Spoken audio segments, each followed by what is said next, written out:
দৈনিক আমার দেশ পত্রিকার ভারপ্রাপ্ত সম্পাদক মাহমুদুর রহমান আজ আদালতে আত্মসমর্পণ করবেন। সকালে বিচারক মোহাম্মদ আসাদুজ্জামান নূর এর আদালতে তার আত্মসমর্পণের কথা রয়েছে। আইনজীবী সৈয়দ জয়নুল আবেদিন জানান, ২০১৫ সালে পল্টন মডেল থানায় সাবেক প্রধানমন্ত্রী শেখ হাসিনার ছেলে সজীব ওয়াজেদ জয়কে অপহরণ ও হত্যা চেষ্টার অভিযোগে মামলাটি করা হয়। গত বছরের ১৭ই আগস্ট মাহমুদুর রহমানকে পলাতক দেখে তার অনুপস্থিতিতে ৭ বছরের কারাদণ্ড দেয় বিচারিক আদালত। আইনজীবী জানান, আজ আত্মসমর্পণের পর আপিলের শর্তে জামিন চাওয়া হবে। তবে সাজার মেয়াদ অনুযায়ী সংশ্লিষ্ট আদালতের জামিন দেওয়ার এখতিয়ার না থাকায় তাকে কারাগারে যেতে হতে পারে। এর আগে গত শুক্রবার ৬ বছর পর তুরস্ক থেকে দেশে ফেরেন মাহমুদুর রহমান। তিনি বিএনপি সরকারের আমলে বিনিয়োগ বোর্ডের চেয়ারম্যানের দায়িত্ব পালন করেন।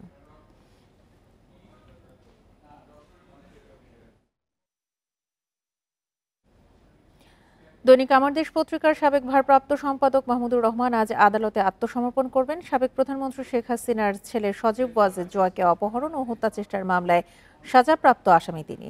এ নিয়ে আরও বিস্তারিত জানাতে ঢাকার সিএমএম আদালত চত্বর থেকে যোগ দিচ্ছেন আমাদের সহকর্মী মোহাম্মদ তাসলিম হোসেন। তসলিম, মাহমুদুর রহমানের আজকে তো আদালতে আত্মসমর্পণের কথা রয়েছে, সেখানকার সবশেষ বিস্তারিত জানাবেন। যে সাবেক প্রধানমন্ত্রী শেখ হাসিনার ছেলে ও তথ্য প্রযুক্তি উপদেষ্টা সজীব ওয়াজেদ জয়কে অপহরণ ও হত্যা চেষ্টা মামলায় দৈনিক আমার দেশের ভারপ্রাপ্ত সাবেক সম্পাদক মাহমুদুর রহমান আজকে সিএমএম আদালতে আত্মসমর্পণ করবে সকাল 10:30টায়। তার আইনজীবী সৈয়দ মেজবাউদ্দিন আহমেদের সঙ্গে কথা হয়েছে। তিনি জানিয়েছেন যে এই মামলায় তার আদালতে আসার পরে বোঝা যাবে যে আদালত আজকে কি দেয়। কিন্তু উনি আমাদেরকে বলেছেন যে আদালতে ওনার যেই ধারায় এখন উনি আসামি হিসেবে আছেন তার 7 বছরের কিন্তু সাজা হয়েছে। সেই ক্ষেত্রে সিএমএম আদালতের জামিন দেওয়ার এখতিয়ার খুব কম। ওনারা দুটি বিষয়ে নজর দিয়েছেন যে আপনার দুইটা অ্যাপিল তারা করবেন, আজকে ফাইল করবেন। ফাইলের মাধ্যমে যে জামিন শুনানি সকাল 10:30টার সময় অনুষ্ঠিত হবে। সিএমএম আদালত চত্বর থেকে সবশেষ বিস্তারিত নিয়ে জানাচ্ছিলেন তসলিম হোসেন।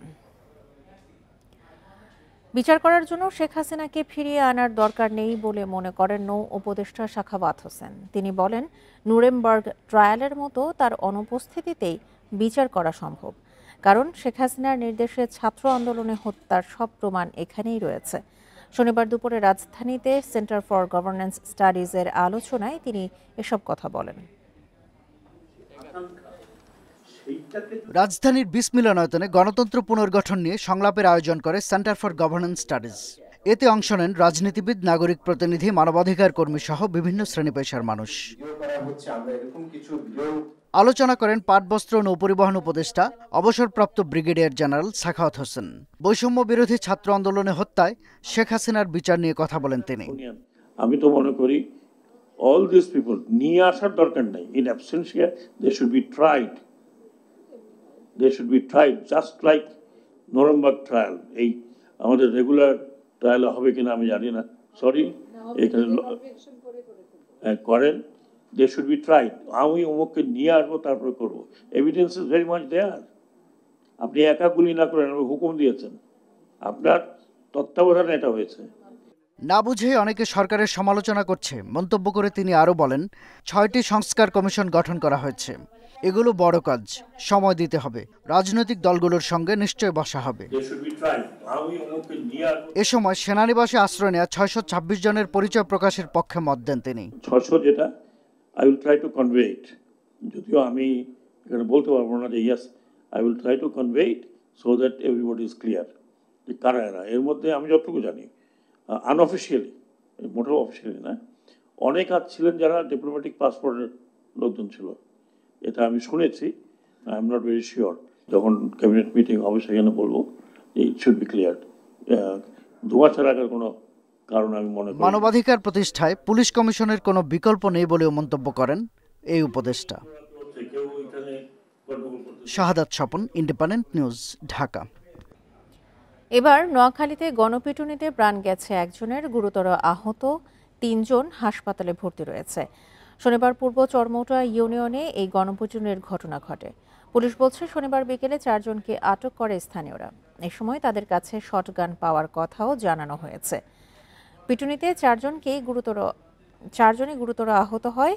খবর পেয়ে সেনাবাহিনী ও পুলিশ ঘটনাস্থলে গিয়ে তাদের উদ্ধার করে নোয়াখালী জেনারেল হাসপাতালে ভর্তি করে। সেখানে চিকিৎসাধীন অবস্থায় রাতে মারা যান আব্দুস শহীদ। মোহাম্মদ জামাল, মোহাম্মদ জাবেদ ও মোহাম্মদ রিয়াদ নামে 3 ব্যক্তি হাসপাতালে ভর্তি আছেন। নিহত আব্দুস শহীদের বিরুদ্ধে ডাকাতি, অস্ত্র মামলা সহ 8টি মামলা রয়েছে বলে জানিয়েছে পুলিশ।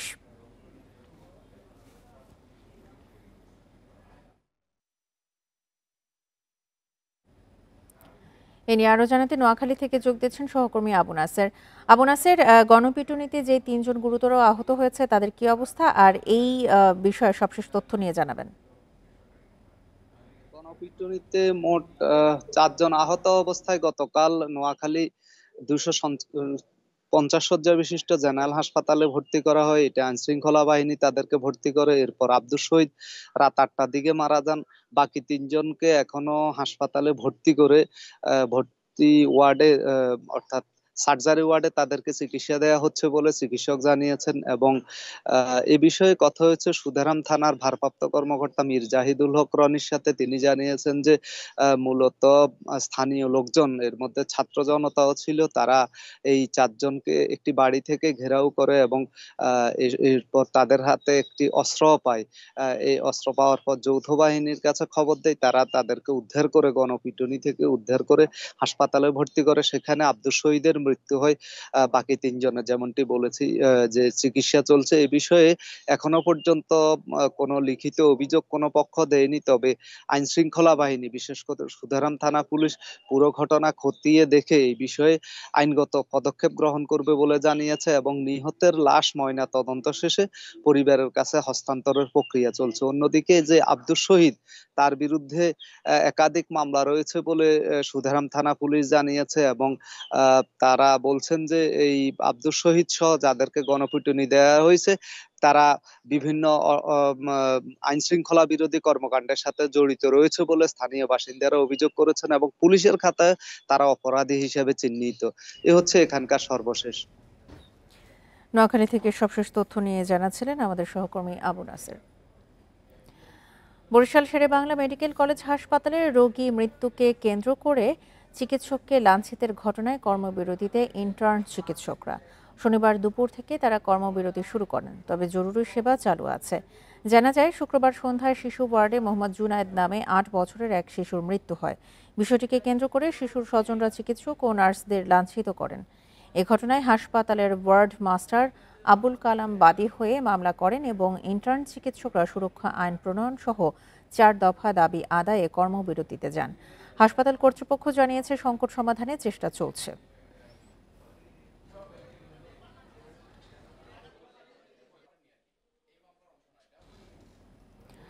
রামু সহিংসতার বিচার এক যুগেও শেষ হয়নি। সাক্ষীদের অনাগ্রহ ও ভীতির কারণে থমকে আছে বিচার কাজ। বৌদ্ধ সম্প্রদায়ের লোকজনদের দাবি, সরকারের সদিচ্ছা থাকলে মামলার দ্রুত নিষ্পত্তি সম্ভব। 2012 সালের 29 সেপ্টেম্বর ধর্ম অবমাননার গুজবে রামুর 12টি বৌদ্ধ মন্দির ও অর্ধশত বসত ঘরে আগুন দেয় দুর্বৃত্তরা। সেই দিনের ঘটে যাওয়া হামলার ঘটনা বর্ণনা করতে গিয়ে শিউরে ওঠেন বৌদ্ধপল্লীর বাসিন্দারা। তাদের দাবি, রাজনৈতিক প্রভাবশালী ব্যক্তিদের কারণে বিচার শেষ হয়নি আজও। এই অপব্যবহারের কারণেই এই রাম সহিংসতার 12 বছর অতিক্রান্ত হতে চললেও সেই বিচার হচ্ছে না বলে রাজনৈতিক যোদ্ধাদের মতে আমরাও তাদের সাথে একমত পোষণ করছি। রাজনৈতিক কিছু কারণে হয়তো বা আমাদের বিচারটা এখনো আলোর মুখ দেখে নাই। এই জন্য আমরা খুবই হতাশা। আমরা বৌদ্ধ সম্প্রদায় যারা আছি এটা নিয়ে খুবই হতাশা। সাক্ষীদের সাক্ষ্য দিতে অনীহা ও ভীতির কারণেও বিচার পিছিয়েছে। তবে সরকারি এই আইনজীবী মনে করেন দ্রুত সময়ের মধ্যে শেষ করা সম্ভব রামু হামলা মামলার বিচার। প্রশাসনিক মাধ্যমে এবং আমাদের ব্যক্তিগত মাধ্যমে আমরা চেষ্টা করছি সাক্ষীদেরকে দ্রুত সময়ে আদালতে নিয়ে আসা এবং কানেক্টিভিটি বাড়িয়ে তাদের সাথে যোগাযোগ করছি এবং তাদেরকে আমরা এটাও আশ্বস্ত করছি আপনারা যথাসময়ে সাক্ষী দেন, আপনাদের নিরাপত্তার বিষয়টুকু আমরা আদালতের মাধ্যমে আমরা চেষ্টা করব আপনাদের যাতে এই সাক্ষী দিতে কোনো রকমের ব্যত্যয় না হয়। বৌদ্ধ সম্প্রদায়ের নেতারা বলছেন, সরকারের উচ্চ পর্যায়ের আন্তরিকতা না থাকলে এই মামলার বিচার ঝুলে থাকবে। আসামির পক্ষে তাদেরকে হুমকি দুমকি দিয়েছিল, তো ওই কারণে মানুষ একটু দূরে সরে গেছে। কারণ বাঁচতে তো হবেই, অবস্থান তো করতে হবেই, যেটা হয়ে গেছে এটা হয়ে গেল, কিন্তু আগামী দিন তো আমাদেরকে এখানে অবস্থান করতে থাকতে হবে। দোষীদের আইনের আওতায় এনে এটা বিচার করতে হবে, তাইলে কিন্তু এটা খুব সহজ হবে না। রাষ্ট্র পরিচালনার দায়িত্বে যারা আছে তাদের থেকে একটা স্পষ্ট উদ্যোগ আসতে হবে, অবস্থান আসতে হবে যে এ ঘটনার আমরা আদৌ কোনো বিচার করতে চাই কিনা। উখিয়া টেকনাফ সহ রামুর সহিংসতার ঘটনায় 18টি মামলায় 945 জনের বিরুদ্ধে আদালতে অভিযোগপত্র জমা দিয়েছে তদন্তকারী সংস্থা। এসব ঘটনায় আটক সব আসামি এখন জামিনে। তৌফিকুল ইসলাম, ইন্ডিপেন্ডেন্ট নিউজ, কক্সবাজার। রামুর সহিংসতা নিয়ে আরো জানাতে কক্সবাজার থেকে যোগ দিচ্ছেন আমাদের সহকর্মী তৌফিকুল ইসলাম। তৌফিকুল, আমরা দেখছি যে ধর্ম অবমাননার গুজবে যে বৌদ্ধ মন্দির এবং বসতঘরে আগুন দেওয়া হয়েছিল, এটি গত প্রায় 1 দশক ধরেই সাক্ষীর অনীহা এবং নিরাপত্তার কথা আমরা শুনছি। এই ঘটনার বিচার কবে শেষ হবে এবং রাষ্ট্রপক্ষ থেকে কি বলা হচ্ছে?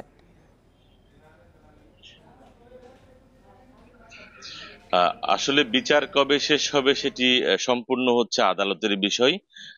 যেহেতু আমার প্রতিবেদন আপনি খেয়াল করলে বুঝতে পারবেন, সেখানে হচ্ছে মূলত আমি বেশ কিছু ধর্মীয় আলোচকের সাথে কথা বলেছি, ধর্মীয় নেতার সাথে কথা বলেছি, পাশাপাশি পিপির সাথেও আমার কথা হয়েছে এবং পিপি এটি আশ্বস্ত করেছেন যেহেতু অনেক সাক্ষী বাকি আছে এবং আরো বেশ কয়েকটি মামলার যে চূড়ান্ত প্রতিবেদন জমা দেওয়ার পরেও সেটি আবার পুনরায় তদন্তের জন্য দেওয়া হয়েছে, সেই তদন্তও কিন্তু এখনো পর্যন্ত জমা দেওয়া বাকি রয়েছে। তো পাশাপাশি যে সকল সাক্ষী আছেন সাক্ষীদেরকে আশ্বস্ত করেছেন তাদেরকে যাতে দ্রুত সাক্ষ্য গ্রহণ হয়ে যায় এবং এটি হলে পরে আসলে এই যে আলোচিত অর্থাৎ যে 2012 সালে 29 সেপ্টেম্বর রামু বৌদ্ধপল্লীতে যে হামলার ঘটনা, যে মামলা, সেটি অনেকটা শেষ হবে বলে তিনি আশা করেছেন এবং পাশাপাশি যদি কোনো আসামি নিরাপত্তাও চাই তখন তাদেরকে নিরাপত্তা দিয়ে সে রামু থেকে বা সে যেখানে থাকুক না কেন তাকে কক্সবাজার যে আদালতে আসবে সেই নিরাপত্তাও কিন্তু তাদেরকে দেওয়া হবে, সেরকমই আশ্বস্ত করেছেন।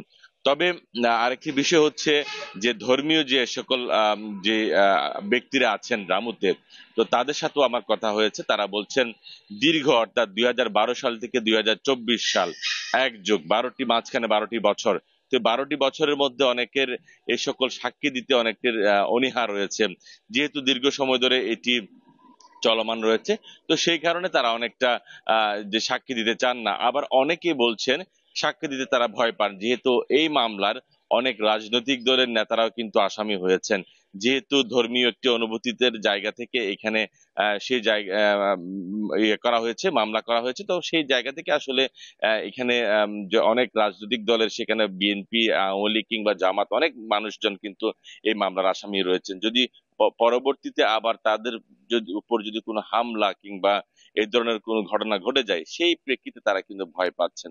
তো সবকিছু মিলিয়ে হচ্ছে এখানকার যারা মানুষ রয়েছেন বৌদ্ধপল্লীর মানুষরা তারা কিন্তু এই মামলার আসলে শেষ দেখতে চান। 12 বছর তারা অপেক্ষা করেছেন, আরো বলছেন আরো অল্প কিছুদিনের মধ্যে যদি এই মামলা শেষ হয়, অর্থাৎ এখন যেহেতু অন্তর্বর্তীকালীন সরকার রয়েছে, সে অন্তর্বর্তীকালীন সরকারের প্রধানের কাছেও কিন্তু তারা সে অনুরোধ জানিয়েছেন। রামুর ঘটনা নিয়ে কক্সবাজার থেকে সবশেষ তথ্য নিয়ে জানাচ্ছিলেন আমাদের সহকর্মী তৌফিকুল ইসলাম। বিনা অপরাধে যাদের বিরুদ্ধে মামলা হচ্ছে তাদের ভয় পাওয়ার কারণ নেই। পুলিশ নিরপরাধ কাউকে হয়রানি করবে না বলে জানিয়েছেন পুলিশের মহাপরিদর্শক মোহাম্মদ ময়নুল ইসলাম। শনিবার সন্ধ্যায় চট্টগ্রাম পুলিশ কমিশনার কার্যালয়ে এক মত বিনিময় সভা শেষে তিনি আরও জানান, বাদীরা না বুঝে অনেককেই আসামি করে মামলা করে, এতে মামলার ভিত্তি নষ্ট হয়। সারা দেশের পুলিশকে এসব মামলার ক্ষেত্রে সতর্ক থাকার নির্দেশনা দেওয়া হয়েছে বলে জানান তিনি। তিনি আরও জানান, নিষিদ্ধ জঙ্গি সংগঠনের তৎপরতা পুলিশের নজরদারিতে আছে। স্বল্প সময়ের মধ্যে পুলিশ সাধারণ মানুষের আস্থা ফিরে পাবে। মামলা হলেই কেউ আসামি হিসাবে গ্রেপ্তারে আওতায় আসবে এটা কিন্তু আইন বলে না। আপনারা এটুকু নিশ্চিত থাকতে পারেন, সমাজের গণ্যমান্য ব্যক্তিবর্গ আছেন, নিরীহ লোকজন আছেন, প্রতিটি মামলায় আমরা বিশ্লেষণ করে আমরা একটা পৃথক পর্যটন কমিটি করেছি। জাতিসংঘের ৭৯তম অধিবেশনে যোগ দিয়ে যুক্তরাষ্ট্র থেকে দেশে ফিরেছেন অন্তর্বর্তী সরকার প্রধান ডক্টর মোহাম্মদ ইউনূস। রাত ২:৩০টার দিকে শাহজালাল আন্তর্জাতিক বিমানবন্দরে পৌঁছান তিনি। এর আগে শুক্রবার স্থানীয় সময় রাত ৯:৩০টায় নিউ ইয়র্কের জন এফ কেনেডি আন্তর্জাতিক বিমানবন্দর থেকে রওনা হন তিনি। নিউ ইয়র্ক সফরে প্রধান উপদেষ্টা জাতিসংঘের সাধারণ পরিষদের অধিবেশনের পাশাপাশি উচ্চ পর্যায়ের একাধিক দ্বিপক্ষীয় বৈঠকে অংশ নেন। মার্কিন প্রেসিডেন্ট জো বাইডেন সহ ১২টি দেশের সরকার ও রাষ্ট্রপ্রধান এবং বিভিন্ন আন্তর্জাতিক সংস্থার প্রধানের সঙ্গে সাক্ষাৎ করেন তিনি। এছাড়া সাইডলাইনে ৪০টি উচ্চ পর্যায়ের বৈঠকে অংশ নেন ডক্টর ইউনূস।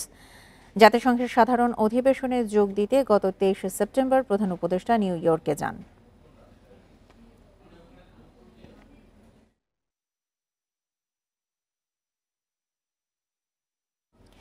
উজানের ঢল ও টানা বৃষ্টিতে তিস্তার পানি বিপদসীমার ওপর দিয়ে প্রবাহিত হচ্ছে। এর মধ্যে ৪ জেলায় তিস্তা পাড়ের নিচু এলাকা প্লাবিত হয়েছে। বন্যা নিয়ন্ত্রণে তিস্তা ব্যারেজের সবকটি জলকপাট খুলে রেখেছে পানি উন্নয়ন বোর্ড।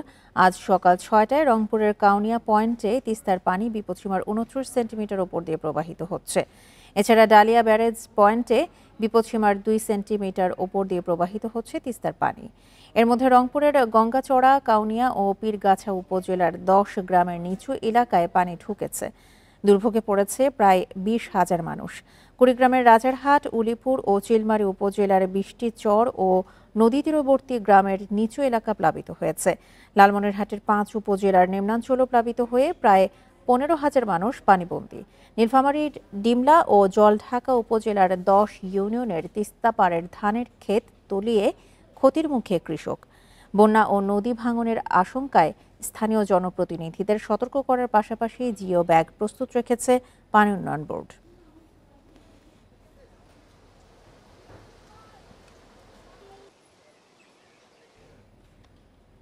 তিস্তাপাড়ের আরো খবর জানাতে এবার রংপুর ও নীলফামারী থেকে যোগ দিচ্ছেন আমাদের সহকর্মীরা। শুরুতেই যাচ্ছে রংপুরে, সেখান থেকে জানাবেন সহকর্মী নজরুল ইসলাম। নজরুল, আজকে সকাল ৬টায় রংপুরের কাউনিয়া পয়েন্টে তিস্তার পানি বিপদসীমার ২৯ সেন্টিমিটার উপর দিয়ে প্রবাহিত হচ্ছে। এখন পর্যন্ত সেই তীরবর্তী এলাকার কি অবস্থা দেখতে পাচ্ছেন, আর পানি উন্নয়ন বোর্ড থেকে কি জানা গেছে? দেখুন, আসলে ৩ দিনের ভারী বর্ষণে এবং অর্থাৎ যে ডালিয়া পয়েন্টের ব্যারেজ পয়েন্টে যে অর্থাৎ গেট খুলে দেওয়ার ফলে কিন্তু কাউনিয়ার যে অর্থাৎ যেখানে আর কি পানি রেকর্ড করা হয় সেই জায়গাতে আমরা দেখেছি সকাল ৬টা কিন্তু যেটা জেনেছি যে সেখানে ২৯ সেন্টিমিটার পানি বিপদসীমা উপর দিয়ে বয়ে যাচ্ছে। আপনি নিশ্চয়ই দেখছেন যে আমার ক্যামেরায় আমি দেখাচ্ছি যে ইন্ডিপেন্ডেন্ট টেলিভিশন দর্শকদের এখানে কিন্তু কয়েকটি গ্রাম কিন্তু একসঙ্গে পানির নিচে পড়ে আছে। আপনি নিশ্চয়ই দেখছেন যে পানির এটি কিন্তু হঠাৎ করে অর্থাৎ একদিনের রাতের পানিতে কিন্তু এই বাড়িগুলো কিন্তু এখন পানির নিচে পড়ে আছে। এখানে প্রায় ২০,০০০ মানুষ কিন্তু এখন পানিবন্দী হয়েছে। তাদের কিন্তু দুর্ভোগ এবং ভোগান্তি কিন্তু অনেকটাই বেড়ে গেছে। আপনি নিশ্চয় জানেন যে এটি কিন্তু ধান ক্ষেত এবং সবজি ক্ষেত, এটি কিন্তু পানির নিচে এখন থই থই করছে এবং পানির নিচে চলে গেছে। তো পানির নিচে যাওয়ার ফলে কিন্তু এটি কিন্তু নষ্ট হয়ে যাবে, কারণ অর্থাৎ এটি পানি যদি আবার স্থায়ী আরও ৩-৪ দিন থাকে তাহলে সেক্ষেত্রে কিন্তু নষ্ট হয়ে যাবে। আমি যদি একটু কাউনিয়া পীরগাছার কথা বলি, কাউনিয়া কিন্তু আমরা একটু আগে খবর নিয়েছি, সেখানে কিন্তু প্রায় ৩ গ্রামে কিন্তু পানি ঢুকে পড়েছে। সেখানে রাস্তাঘাট যা আছে সব কিন্তু পানির নিচে এখন পানিবন্দী হয়ে পড়েছে। পানির নিচে রাস্তাঘাট কিন্তু পড়ে সেটি কিন্তু নষ্ট হয়ে যাচ্ছে। মানুষের চলাচল কিন্তু একমাত্র বাহন রয়েছে নৌকায়। আপনি নিশ্চয়ই দেখছেন যে অনেক জায়গায় কিন্তু আমরা দেখেছি রাস্তাঘাট আসার সময় সেখানে কিন্তু ভেঙে গেছে রাস্তাগুলো। ভেঙে যাওয়ার ফলে কিন্তু অনেক মানুষ কিন্তু চলাচলের একেবারেই দুর্ভোগে পড়ছেন। অনেক লোকজন বলছেন যে হঠাৎ করে পানি কিন্তু রাত্রেই এর ফলে রাত্রে কিন্তু এটি বৃষ্টি হওয়ার কারণে অর্থাৎ রাত্রে পানি বৃদ্ধির ফলে কিন্তু মানুষ কিন্তু ভোগান্তির শিকার হচ্ছে। বাড়িঘরে কিন্তু পানি ওঠার ফলে কিন্তু গবাদি পশু নিয়ে তারা কিন্তু রাস্তায় অবস্থান করছে। আপনি একটু আগেই আমি রাস্তা দিয়ে এসেছি, সেখানে দেখা গেছে যে অনেক গবাদি পশু কিন্তু রাস্তায় তারা অবস্থান করছেন এবং বাড়িঘরও কিন্তু রাস্তায় সরে নিয়েছেন। এবং আপনি বাড়িঘর রয়েছে তাদের সঙ্গে কথা বলেছি যে তারা যেমনটি বলছেন যে রাতে তারা বাসা থেকে বের হয়ে কিন্তু রাস্তায় তারা অর্থাৎ আশ্রয় নিয়েছেন, রাস্তায় তারা থাকছেন। কিন্তু এখন পর্যন্ত কোনো ইউনিয়ন পরিষদের চেয়ারম্যান কিংবা জনপ্রতিনিধি তাদের সঙ্গে দেখা করেননি এবং আসেননি এই এলাকায়। তবে একটু আগে কিন্তু এই এলাকার ইউনিয়ন চেয়ারম্যানের সঙ্গে কথা হয়েছে, তিনি যেমনটি জানিয়েছেন যে তারা এই যারা পানিবন্দী রয়েছেন তাদের তালিকা ইতিমধ্যে তারা তৈরি করেছেন এবং জেলা প্রশাসকের মাধ্যমে এই তালিকা দেওয়ার পর তাদেরকে ত্রাণ কিংবা সহায়তা করা হবে, এটি আসলে বলা হচ্ছে। তবে সব মিলে দেখা যাচ্ছে যে এখন পর্যন্ত কিন্তু যে পানি আস্তে আস্তে বৃদ্ধি পাচ্ছে, এটি কিন্তু আরও 2 দিন আরও বৃদ্ধি পেতে পারে, অর্থাৎ 1 তারিখে আরও ভয়াবহ বন্যার আশঙ্কা করছেন পানি উন্নয়ন বোর্ড। সেক্ষেত্রে কিন্তু তিস্তাপাড়ের মানুষের যে কান্না, এটি কিন্তু থেকেই যাচ্ছে। তবে এখানকার মানুষের একটাই দাবি হচ্ছে যে বেড়িবাঁধ যদি শক্ত করে দেওয়া যেত এবং টেকসই মজবুত, তাহলে তাদের এই ভোগান্তি আর হতো না। নজরুল, আপনি আমাদের সঙ্গেই থাকুন। এবার আমরা যাচ্ছি নীলফামারীতে, সেখান থেকে যোগ দিচ্ছেন আমাদের সহকর্মী মাহমুদ আল হাসান। মাহমুদ, আমরা যেমনটি দেখছি যে বন্যা নিয়ন্ত্রণে তিস্তা ব্যারাজের তো সবকটি জল কপাটি খুলে রেখেছে পানি উন্নয়ন বোর্ড, কিন্তু আমরা রংপুরের যেমন পানিবন্দী এলাকার পরিস্থিতি শুনছিলাম, নীলফামারীতে কি অবস্থা? প্রশাসনিক কোনো উদ্যোগ কি দেখছেন? কিছুক্ষণ পূর্বে, মিনিট 5 পূর্বে পানি উন্নয়ন বোর্ড ডালিয়া ডিভিশনের কর্মকর্তারা ডালিয়া ব্যারেজ পয়েন্টে পানি পরিমাপ করেছেন এবং এখানে মাত্র 1 সেন্টিমিটার নিচ দিয়ে আসলে এখন পানি প্রবাহিত হচ্ছে। সকাল থেকে কিন্তু গতকাল রাত থেকেই ডালিয়া ব্যারেজে তিস্তা নদীর পানি বিপদসীমা 2 সেন্টিমিটার উপর দিয়ে প্রবাহিত আসছিল।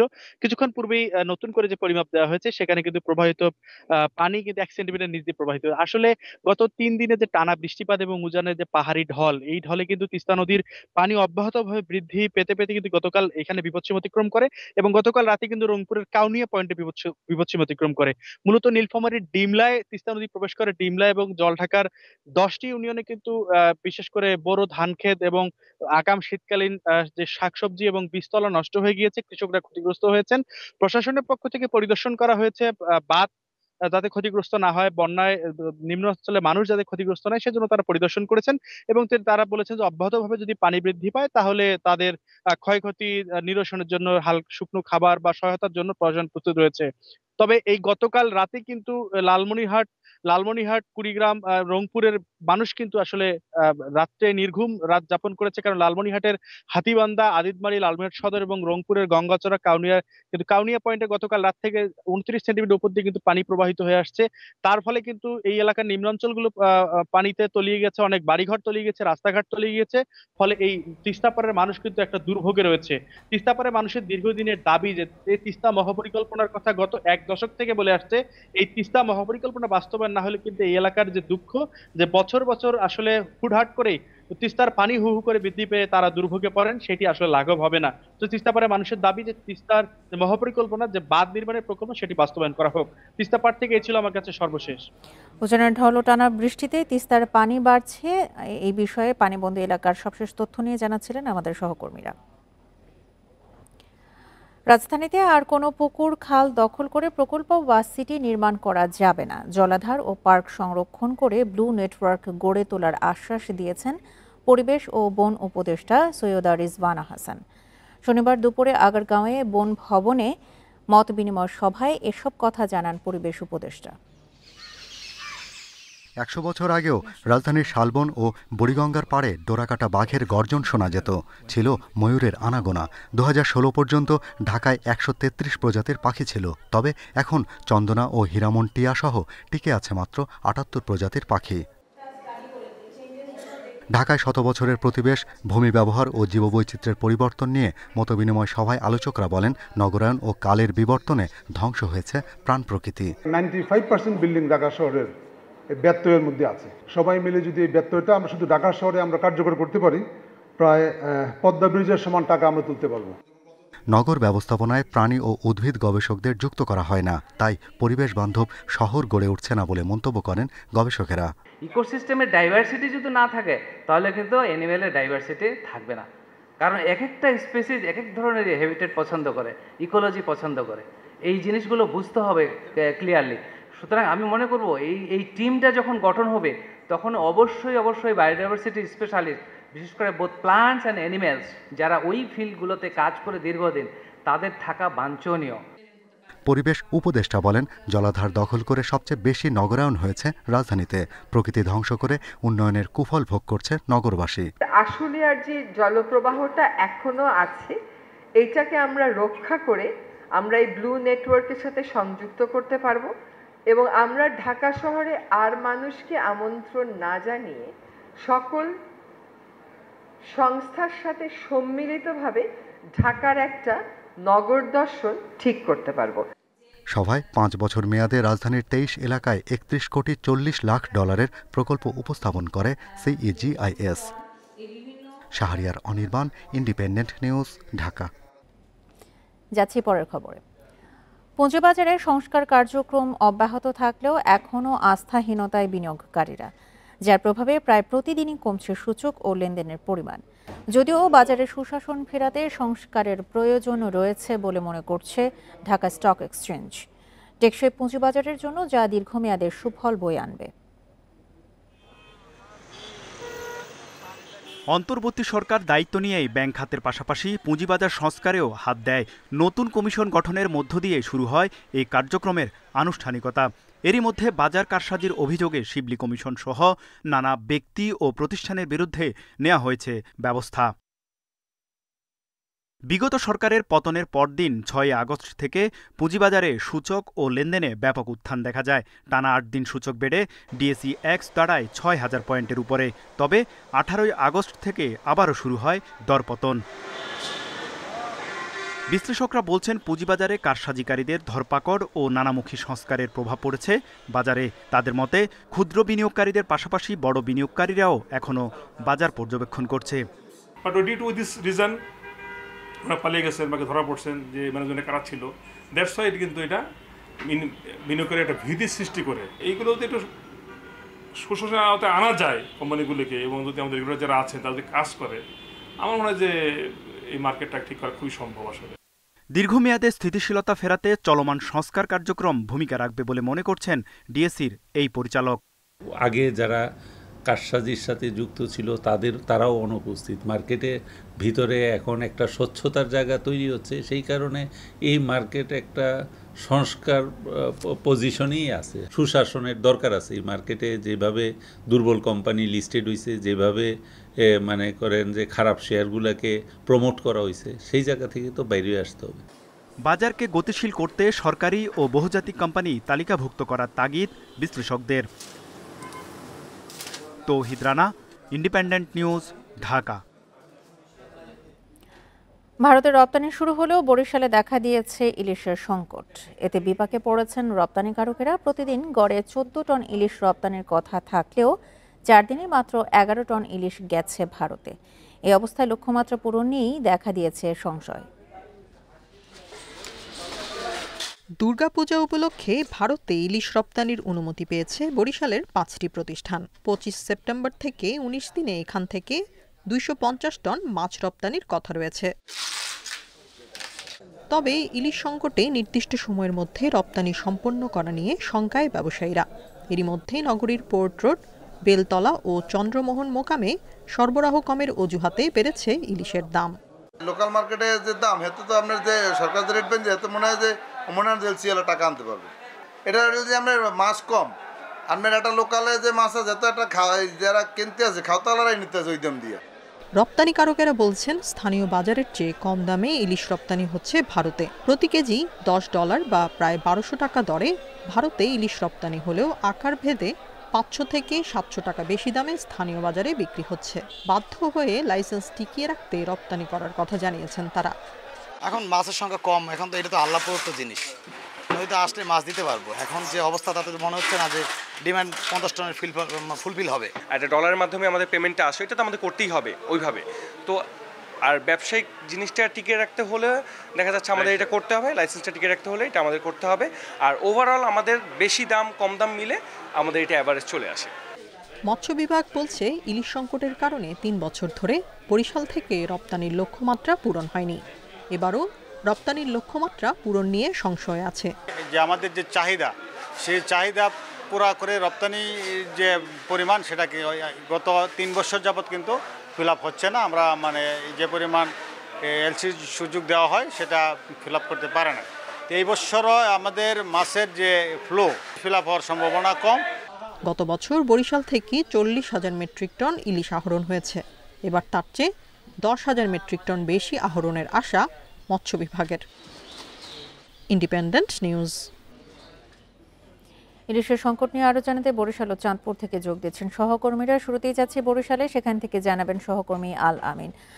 আল আমিন, বরিশালে ইলিশের চালান কমার কারণ কি আসলে, আর আজ কত টাকা কেজিতে বিক্রি হচ্ছে?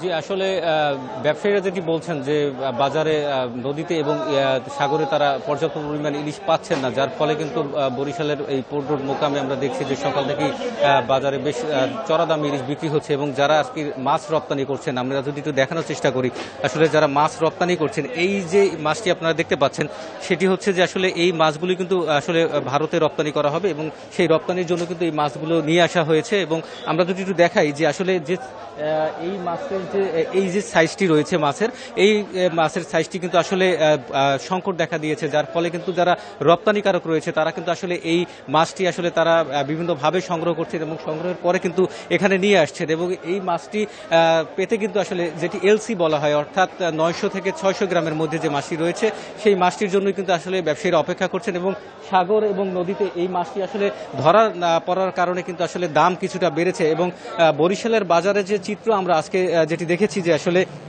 বরিশালের বাজারে আজকে কিন্তু যে দাম চলছে 1200 গ্রামের যে ইলিশটি রয়েছে সেটি কিন্তু প্রতি মন 82,000 টাকা দরে বিক্রি হচ্ছে। এর পাশাপাশি 1 কেজির যে ইলিশ রয়েছে সেগুলো 80,000 টাকা মন দরে বিক্রি হচ্ছে। এবং 900 থেকে 600 গ্রামের যে ইলিশগুলো রয়েছে সেগুলো কিন্তু 71,000 টাকা দরে বিক্রি হচ্ছে। এবং এর পাশাপাশি কিন্তু আমরা যেটি দেখছি যে আসলে মাছের যে খুচরা বাজার রয়েছে সেই খুচরা বাজারে কিন্তু এই রপ্তানির কারণে কিন্তু ব্যাপক একটি প্রভাব পড়েছে, যে 1200 গ্রামের ইলিশটি কিন্তু 2,050 টাকা দরে বিক্রি হচ্ছে। 1 কেজির যে ইলিশটি রয়েছে সেটি কিন্তু 2,000 টাকা দরে বিক্রি হচ্ছে। এবং 900 থেকে 600 গ্রামের যে ইলিশটি রয়েছে সেটি কিন্তু 1,760 টাকা দরে বিক্রি হচ্ছে। এবং অন্যান্য যে সাইজের যে ইলিশগুলো রয়েছে সেগুলো কিন্তু প্রায় আপনার 1,400 থেকে 1,000 টাকা দরের মধ্যে কিন্তু বিক্রি হচ্ছে, যার ফলে কিন্তু স্থানীয় বাজারে যারা ক্রেতা রয়েছেন তারা কিন্তু আসলে এই যে মাছটি সেই মাছটি কিন্তু তারা আসলে কিনতে পারছে না। তাদের যে দাবিটি হচ্ছে যে আসলে যখনই সরকার রপ্তানির একটি ঘোষণা দিল তারপর থেকে কিন্তু বাজারে ইলিশের একটি সংকট দেখা দিয়েছে এবং ব্যবসায়ীরা বলছেন ইলিশ সংকট। এর পাশাপাশি কিন্তু আসলে যেটি দেখা যাচ্ছে যে যারা ক্রেতা রয়েছেন তারা বারবার বলছেন যে আসলে যখনই রপ্তানির কথা বলা হয় তখনই কিন্তু ইলিশের দাম বেড়ে যায় এবং ইলিশের সংকট দেখানো হয়। এবং আমরা যখন ব্যবসায়ীদের সাথে কথা বলেছি, ব্যবসায়ীরাও কিন্তু একটা কথাই বলছেন যে আসলে সাগর এবং নদীতে কিন্তু তারা পর্যাপ্ত পরিমাণ মাছ পাচ্ছেন না, যার ফলে কিন্তু আসলে মাছের দাম বেড়েছে। সব কিছু মিলিয়ে কিন্তু আসলে যে মাছের যে দাম তাতে কিন্তু আসলে এই পোর্ট রোড মোকামে আমরা দেখেছি যেটি ব্যবসায়ীরা যেটি বলছেন যে এই মৌসুমে যে পরিমাণ মাছ থাকার কথা সেই পরিমাণ মাছ কিন্তু বাজারে নেই এবং দামও কিন্তু বেশ চড়া রয়েছে। এই মৌসুমে কিন্তু মাছের দাম কিন্তু কম থাকার কথা ছিল, কিন্তু সেই দাম কিন্তু এখন আর কম নেই এবং মাছের দাম কিন্তু বেশ বাড়তি। তো এই ছিল বরিশাল থেকে আমার কাছে। আলামিন, সঙ্গে থাকুন। এবার আমরা যাচ্ছি চাঁদপুরে, সেখান থেকে জানাবেন সহকর্মী মনিরুজ্জামান বাবলু। বাবলু, চাঁদপুর তো ইলিশের বাড়ি হিসেবে পরিচিত, সেই ইলিশের বাড়িতে এখন কি অবস্থা দেখতে পাচ্ছেন? চাঁদপুরে ইলিশের বাড়ি, কিন্তু এখানে ইলিশের দাম কিন্তু চড়া। বিগত বছরে এই দিনে কিন্তু মাছের দামটি যে পরিমাণে মাছের দাম ছিল 1,400-1,500 টাকা, সেটি কিন্তু এবার 1,800 থেকে 1,900 টাকা বিক্রি হচ্ছে। আর 1.5 কেজি ওজনের ইলিশ বিক্রি হচ্ছে কিন্তু 2,500 টাকা 2,400 টাকা 1 কেজিতে। এছাড়া যেটি আমার সহকর্মী পরিষদ থেকে বলছিলেন যে 800-900 গ্রাম বিক্রি হচ্ছে 1,760 টাকা। চাঁদপুরে কিন্তু সেই মাছটা বিক্রি হচ্ছে কিন্তু 1,500 থেকে 1,600 টাকা। আর চাঁদপুরে কিন্তু বিগত বছর তুলনায় এবার কিন্তু 100 থেকে 150 টাকা বৃদ্ধিতে মাছটা বিক্রি হচ্ছে। এবার এই যে রপ্তানির যে ঘোষণার পরে কিন্তু কেজিতে 50 টাকা দরে বিক্রি বেড়েছে। এবং এই যে পূজা এবং ভারতে মাছ দেওয়া এবং মাছের যে মিলে এই মৌসুমে আর মাছের দাম আর হ্রাস পাওয়ার কোনো সুযোগ নেই। আমরা যেমনটি জানিয়েছি যে চাঁদপুরের যে এবারে মাছের যে পরিমাণ লক্ষ্যমাত্রা অর্জন করছিল 35,500 মেট্রিক। বাবলু, আপনি তথ্য সংগ্রহ করতে থাকুন, পরবর্তীতে আপনাদের সঙ্গে আমরা আবারও যোগাযোগ করব। জাহাজ ভাঙা শিল্পকে নিরাপদ করার লক্ষ্যে গ্রিন ইয়ার্ড প্রকল্প বাস্তবায়নের উদ্যোগ নেওয়া হলেও আর্থিক সংকটে তা অনিশ্চিত হয়ে পড়েছে। এতে একদিকে যেমন ঝুঁকিপূর্ণ এই খাতের নিরাপদ কর্মপরিবেশ ও আধুনিকায়ন অনিশ্চিত হয়ে পড়েছে, অন্যদিকে বিদেশ থেকে পুরনো জাহাজ আমদানির ক্ষেত্রেও বিভিন্ন বিধিনিষেধের শঙ্কা রয়েছে। কর্মপরিবেশের জন্য ঝুঁকিপূর্ণ খাত হিসেবে পরিচিত জাহাজ ভাঙা শিল্প। বিশ্বব্যাপী এই খাতকে নিরাপদ করার লক্ষ্যে আন্তর্জাতিকভাবে 2009 সালের হংকং কনভেনশনের আওতায় ইয়ার্ডগুলোকে 2025 সালের জুনের মধ্যে গ্রিন শিপইয়ার্ডে পরিণত করার উদ্যোগ নেওয়া হয়। তবে দেশে এখন পর্যন্ত গ্রিন শিপইয়ার্ডে রূপান্তরিত হয়েছে মাত্র 5টি। আরও অন্তত 15টি ইয়ার্ডকে গ্রিন ইয়ার্ড হিসেবে বাস্তবায়নের কাজ চলছে। শর্ত অনুযায়ী ইয়ার্ডকে নিরাপদ করে তুলতে প্রশিক্ষণ, অবকাঠামো, যন্ত্রপাতি সহ নানা সুবিধার পেছনে খরচ 25 থেকে 30 কোটি টাকা। বিভিন্ন ইকুইপমেন্ট কিনেছি, ওইটাতে একটা আমাদের ফিনান্সিয়াল কস্ট, তারপরে ট্রেনিং, অল টুগেদার আমাদের এখানে খরচ অলমোস্ট 30 কোটি টাকার মতো খরচ হয়েছে। খাত সংশ্লিষ্টরা বলছেন, করোনার পর থেকে লোকসানে ধুঁকতে থাকা এই খাতের উদ্যোক্তারা বেকায়দায় আছেন। সরকারি সহযোগিতা না পেলে গ্রিন ইয়ার্ড বাস্তবায়ন অসম্ভব বলেই মনে করছেন তারা। সরকার দেখুন ছাড়া দিচ্ছে না, আমি কি করবো? আমরা যদি সব লন্ডন পাই তাহলে সবাই মানে গ্রিন ইয়ার্ড করতে পারবে, চাষ কাটতে পারবে। যদি গ্রিন ইয়ার্ড করতে না পারে, চাষ তার আনতে পারবে না। এদিকে ভবিষ্যতে গ্রিন ইয়ার্ড ছাড়া আন্তর্জাতিক বাজার থেকে পুরনো জাহাজ সংগ্রহ করা যাবে না বলছেন সংশ্লিষ্টরা। এতে দেশের লোহার যোগানে বড় ধরনের সংকট তৈরি হবে। রোলিং মিলগুলো তো heavily dependent on ship recycling. এখন শিপ রিসাইক্লিংয়ে যখন আপনার জাহাজ আসবে না, তখন এরাকে যারা মিলগুলো আছে তারা অবশ্যই তাদের উৎপাদন কমায় দিবে এবং এটি আলটিমেটলি আপনার প্রভাব ফেলবে দেশের যে কনজামশন, ওই ডিমান্ড এবং সাপ্লাইয়ের ওই জায়গাটাতে। দেশে তালিকাভুক্ত শিপ ব্রেকিং ইয়ার্ড 115টি, এর মধ্যে সচল 25 থেকে 30টি ইয়ার্ড। অনুপম শীল, ইন্ডিপেন্ডেন্ট নিউজ, চট্টগ্রাম। আসন্ন শারদীয় দুর্গোৎসব উপলক্ষে চলছে প্রতিমা তৈরির কাজ। সাজানো হচ্ছে মণ্ডপ, তবে এবার কিছুটা দেরি করে পূজার প্রস্তুতি শুরুর পাশাপাশি কোথাও কোথাও আয়োজন সীমিত করা হয়েছে। প্রশাসনের সাথে দফায় দফায় বৈঠকে নিরাপত্তা নিশ্চিতের আশ্বাস পেয়েছেন পূজার আয়োজকরা। শারদীয় দুর্গোৎসব উপলক্ষে ব্যস্ত প্রতিমা শিল্পীরা। দেবী দুর্গা, তার 4 সন্তান লক্ষ্মী, সরস্বতী, কার্তিক, গণেশ সহ অন্য দেবদেবীর প্রতিমা গড়তে ব্যস্ততার এই চিত্র শহর থেকে গ্রামে। তবে এবারের আয়োজন সীমিত হওয়ায় টান পড়েছে প্রতিমা শিল্পীদের আয়ে।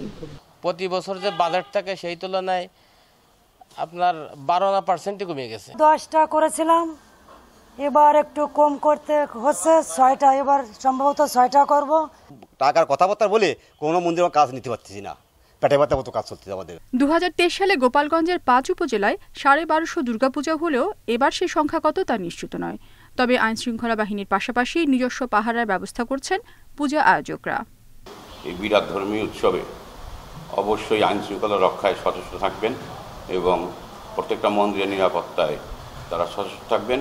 এবং আমরাও স্থানীয়ভাবে প্রত্যেকটা মন্দির কমিটিকে অনুরোধ করেছি যে তারা যেন নিজস্ব পাহারার ব্যবস্থা রাখেন।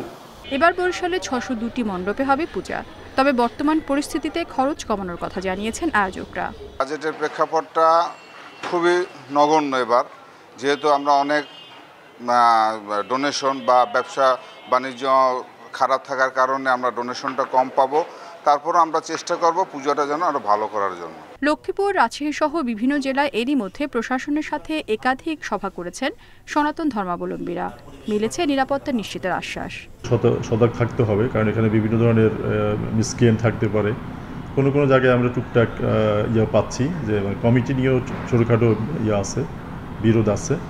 তো সেগুলো আমরা দুই পক্ষের সাথে বসে আমরা এগুলো অ্যাড্রেস করার চেষ্টা করতেছি। 9 অক্টোবর ষষ্ঠী পূজার মধ্য দিয়ে শুরু শারদীয় দুর্গোৎসব। 13 অক্টোবর প্রতিমা বিসর্জনের মধ্য দিয়ে শেষ হবে পূজার আনুষ্ঠানিকতা। Reshma Nandi, independent news.